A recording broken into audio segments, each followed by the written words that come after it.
Call of Duty World War II has finally launched and hype is through the roof for the return of boots on the ground gameplay. But like most every other Call of Duty game, there are likely some new features and behind the scenes details that you weren't aware of. What's up guys, my name is Bernsey and today we're going to be checking out 10 facts about Call of Duty World War II that you didn't know. Let's get started. We are running a $200 Amazon gift card giveaway the entire month. All you have to do to enter is like this video, be subscribed, turn on your notifications, and comment why you want to win with your Twitter handle attached. I will announce the winner at the end of the month on Twitter. Number 10. The story for this game is going to be extremely dark.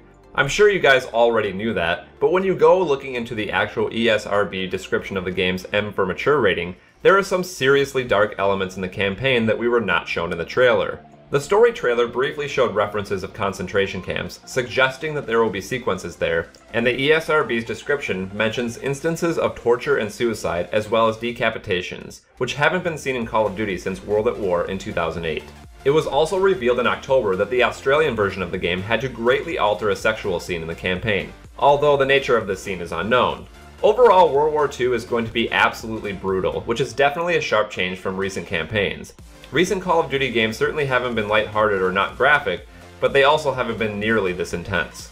Number 9. Have you ever wondered why some of the voices in World War II's campaign sounded familiar? Well, that's because Call of Duty has a tradition of bringing in some pretty recognizable actors to the campaign, and this year is no different.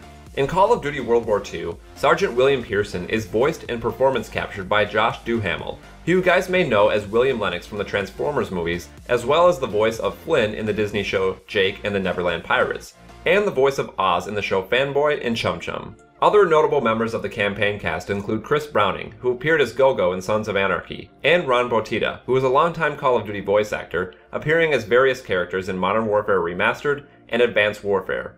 World War II has a great cast, and that's definitely a good sign for the quality of the actual game.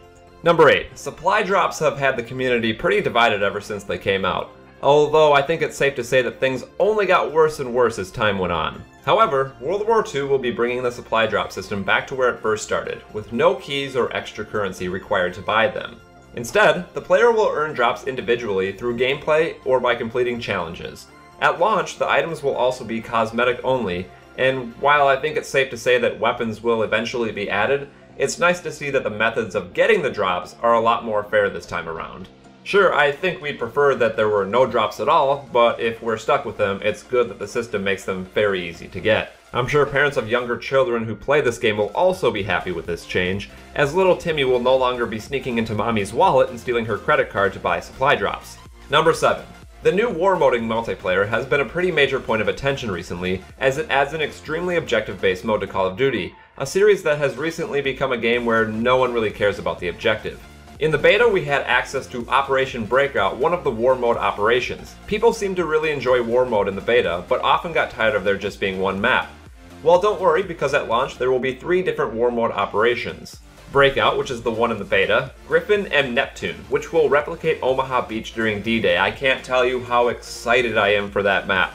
I remember playing the original Call of Duty game and there was a campaign level that was Omaha Beach, and it was one of the most intense Call of Duty maps I have ever played in my life, so hopefully that will live up to the hype that I have built up in my head. At the time of recording this video, it is unknown what exactly the objectives for each of these maps will be, but it is definitely suggested that they will each feature unique playstyles and objectives, making each experience feel new and unfamiliar in a good way.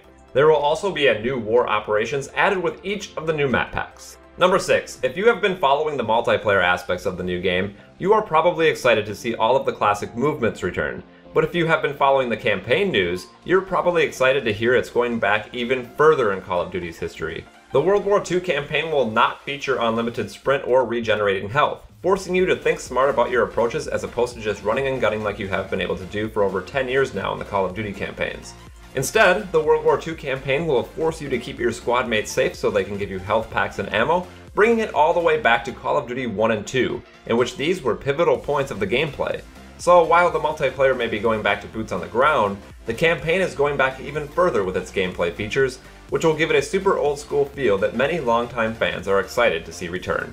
Number 5. The return of Nazi zombies has people super excited, especially with the massive tonal makeover, as the new zombies mode is going to be more of a full-fledged horror experience, rather than your standard squad-based horde mode like it's been in recent games. But if you're a horror fan, you're going to be super excited when you learn who actually made this year's Zombies mode. The original Dead Space game was developed by Visceral Games and published by EA.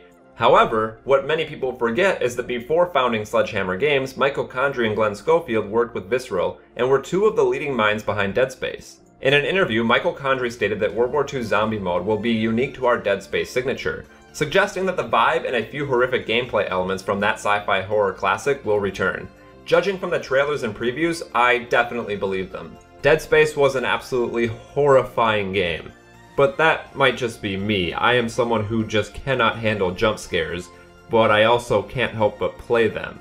This should definitely spice up the Nazi Zombies game mode for Call of Duty. To me, Zombies mode just got repetitive and boring, so hopefully this will be a fresh, new, exciting, and hopefully horrifying experience. Number 4. Speaking of Nazi zombies, while there has been a zombies mode in almost every Call of Duty game since World at War, it has been 9 years since we had Nazi zombies.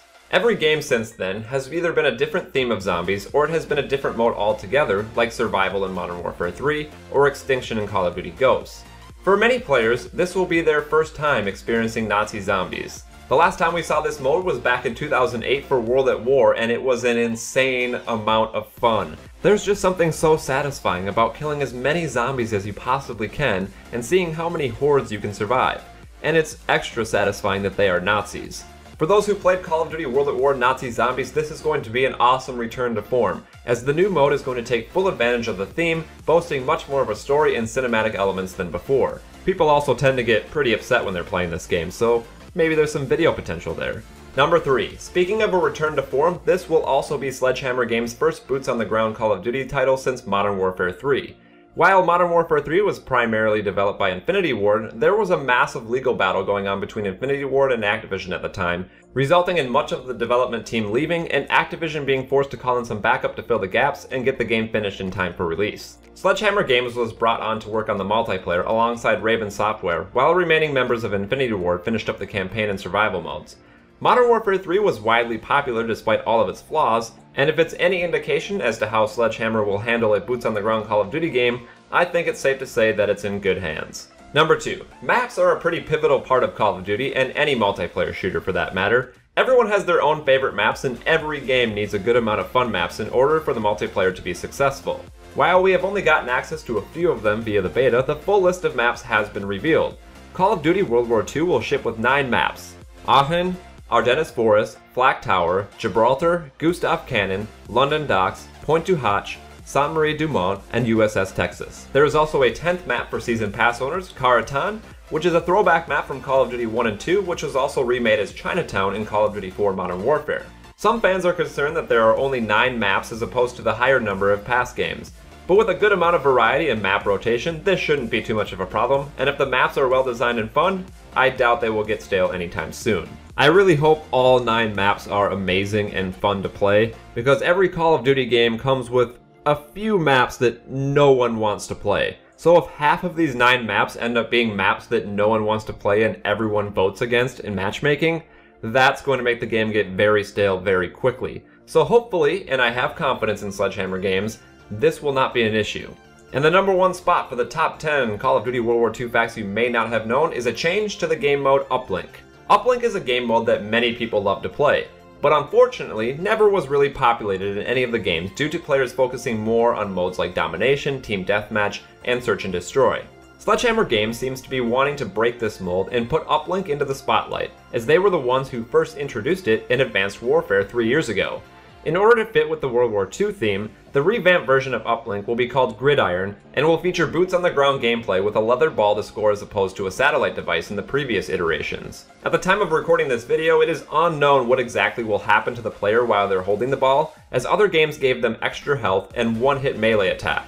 But I think it's safe to assume the ball carrier will get some kind of extra advantage in order to make up for their lack of gun. This should hopefully make this game mode much more fun than it was to me in previous versions of Call of Duty. All the running and flying and wall jumping and wall riding and wall walking and all that nonsense made this game mode an absolute cluster. And that includes my list for the top 10 Call of Duty World War II facts you may not have known. My name is Bernsey, thanks for stopping by, and I hope you learned something today.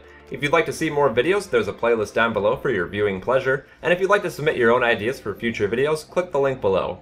My name once again is Bernsey. Thanks so much for stopping by. Have yourself a beautiful rest of your day, and I will see you next time.